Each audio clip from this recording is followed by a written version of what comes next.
a little juniper. I'm not sure what kind.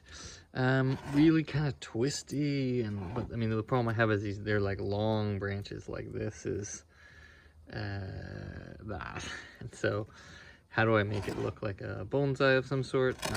Not sure. I'm gonna kind of try to pick a nice front and see where there's dead wood and if there's any really nice lines. Like those two lines, even though they cross, they're kind of nice. Is that dead though? That is dead, so that's all dead. I think I'll have to take a look. Anyways, we'll see what I can come up with. So here's the angle I ended up at. As you can see, I started to make some deadwood just the very starts of it. You know, there was a few branches in here, back here, this whole section that were already dead, and so that was an easy decision. And then there was, you know, I think this branch might have been dead, might have not been. So I carried it down, and I'm so glad I got to practice. And look, this is a big dead branch here, but there's this live vein that comes around. And so I don't know about the straightness of this. You know, was kind of trying to play with it with this branch to, you know, sort of be in and around it. And if I paint it with lime sarfil, it might show up a little more. And it does have this nice like drop. Everything's sort of dropping. But I'm so glad, like on this I don't like this is too thick, and I sort of was just peeling and wasn't thinking too much, and then you know, and I'm gonna do my huge juniper at some point, and I'm not gonna try to carve out much. There's some sections where I might have to, like, you know, tear.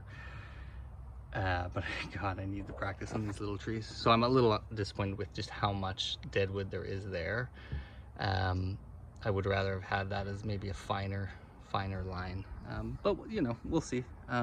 Overall, super happy. I managed to kind of like get the crown happening, and you know, get it compact and make it look, you know, have some depth branches. You know, there's some interesting stuff that gets lost, right? That's kind of cool too, right? That was all dead already. Oops, let's see if you can see that was all dead already. So there's all that dead back there, and that live vein coming in off of 2 roots. So there's just lots of areas that could be the front. But you know, now that I've got the dead wood in there. Anyway, so this is essentially where I have it. And the container, you know, it's what it is. It's a dish I had acquired.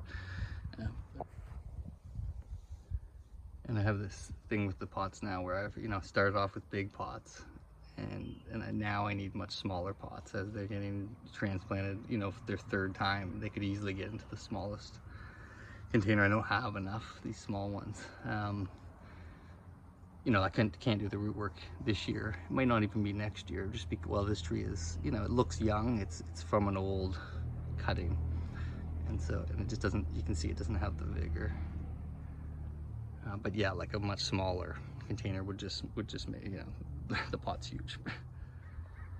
Really quite happy, and quite flexible, easy to work with. I am a little bit worried, you know, I have some browning just when I styled it. The tree had it, you know, it's growing. It's just how much of this is actually going to grow, and will I have some big dead zones? And we'll just see. We'll just have to see.